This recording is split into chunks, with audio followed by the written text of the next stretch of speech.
მოგესალმებით, ამ ვიდეოში განვიხილავ შინაარსით, ვიზუალითა და პერსონაჟთა მრავალფეროვნებით გამორჩეულ მანხვას, რომელიც მიმდინარეა და ყოველკვირეულად ერთი თავი ემატება. ეს მანხვა აღწერს რეგრესორისთვის ყველაზე რთულ გარემოს, რაც კი მანგებსა თუ მანხვებში არსებულა. რეგრესორი არის ადამიანი, რომელიც წარსულში ბრუნდება თავისი გონებით. ანუ მას ახსოვს ყველაფერი, მაგრამ ის ფიზიკურად ისეთივეა, როგორიც წარსულში იყო და არ აქვს სხეული მომავლიდან. ამ მანხვის სირთულე მდგომარეობს იმაში, რომ მისი მთავარი პერსონაჟი, ენკრიდი ლუპშია მოხვედრილი, როგორც ფილმიური ფილმს აზუნას დღეში და ვერ ახერხებს მეორე დღეში გადასვლას იქამდე, სანამ ამ დღის დაბრკოლებას არ გადალახავს, რომელსაც კედელი ეწოდება. ეს კედელი ყოველჯერზე განსხვავებულია და მოითხოვს ენკრიდის მხრიდან დიდ ძალისხმევას, რომ ის გადალახოს. ენკრიდი ყოველი სიკვდილის შემდეგ, სანამ უკან დაბრუნდება, ხვდება მებორნეს. ის მისტიური არსებაა, რომლის შესახებაც არაფერი ვიცით. შეიძლება ვივარაუდოთ, რომ ის სიკვდილსა და სიცოცხლეს შორის შუამავალია. ის ერთგვარი ხიდი და გზამკვლევია ცოცხალ და გარდაცვლილ არსებებს შორის. მებორნე შეიძლება შევადაროთ გრიმ რიფერს ან ანუბის ეგვიპტური მითოლოგიიდან, არსებას, რომელიც სასუფეველში აცილებს სულებს.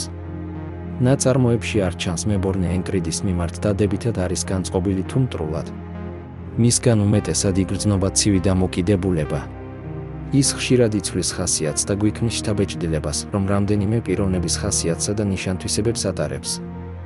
ერთი შეხედვით, შაბლონურად რეგრესორი პროტაგონისტები ყოველთვის მომგებიან მდგომარეობაში არიან ხოლმე, რადგან მათ იციან მოვლენათა განვითარების სრული სცენარი და მათთვის პროგნოზირებადია მომავალი. მაგრამ ეს დიდი ვერაფერი შვებაა ენკრიდისთვის, რადგან ის ბრუნდება იმ დღის დასაწყისში, რომლის კედელიც ვერ დაძლია.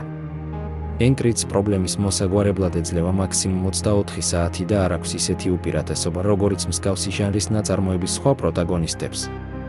წარუმატებლობის შემთხვევაში ხდება რესტარტი და ყველაფერი იწყება იმავე დღის სტილით. მას არ შეუძლია გაექცეს კედელს, ერთადერთი გამოსავალია, რომ გადალახოს ის. თუ ასე არ მოხდა, იგი შესაძლოა ჩავარდეს უსასრულო აგონიაში მისი წარუმატებელი მცდელობების შედეგად, რადგან ყოველი წარუმატებლობა უდრის მტანჯველ სიკვდილს, რომელიც ხან ყელში მიყენებული ჭრილობაა და ხანაც გულში. შესაძლოა და ბუნებრივიცა ამ მდგომარეობაში ადამიანის ფსიქიკა შეირყეს და სრულიად შეიშალოს. აღწერილი სურათი არ ჩანს მიმზიდველი და მკითხველს არ უჩენს სურვილს წარმოიდგინოს თავი მთავარი პერსონაჟის ადგილზე, როგორც სხვა სათავგადასავლო მოთხრობებში ხდება უმეტესად. ვის მოუნდება 28-ჯერ ერთი და იგივე ადამიანის ხელით მოკვდეს. მაგრამ სწორედ აქ ვლინდება ამ ნაწარმოების კიდევ ერთი თავისებურება, ენკრიდი არის შეუპოვარი და მას არ აშინებს დაბრკოლებები.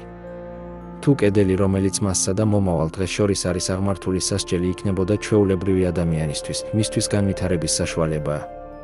შესაბამისად ამ კედელს თუ სხვა აღიქვამდა როგორც წყევლას და სასჯელს, ენკრიდი აღიქვამს შესაძლებლობად.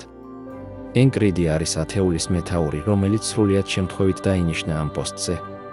ყველა წინამორბედი რაღაც შემთხვევითობის შედეგად ჩამოშორდა ამ გაერთიანებას.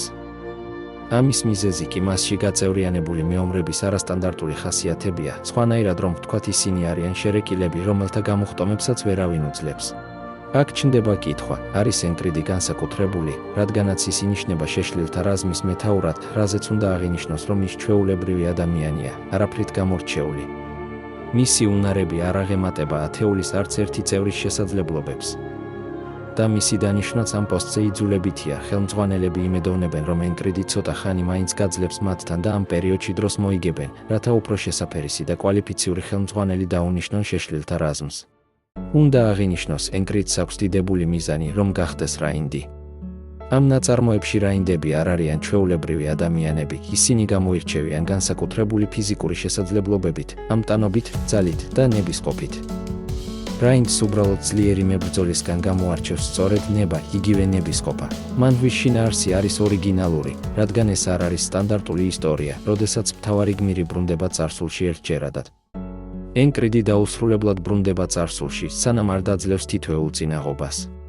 რაც შეეხება ვიზუალს, მანხვის თითოეული თავი და გვერდი ლამაზად არის დახატული. მანხვის პერსონაჟები არიან საინტერესო და მრავალფეროვანი. ეს ნაწარმოები არ უჩივის პერსონაჟთა სიმცირეს. ხვდებით როგორც სახასიათო მამაკაცებსა და ქალებს, ასევე ჯადოქრებს, დიდგვაროვნებს, ვაჭრებს, მეომარ ბაყაყებს, მხეცებს და სხვა ეგზოტიკურ არსებებს. რომელთაც საკუთარი სახეობისთვის დამახასიათებელი და სხვებისგან განმასხვავებელი საინტერესო და უჩვეულო ნიშანთვისებები აქვთ. დასასრულს თუ მოგეწონათ ვიდეო, გამოიწერეთ არხი, დაალაიქეთ და აუცილებლად წაიკითხეთ ეს მანხვა.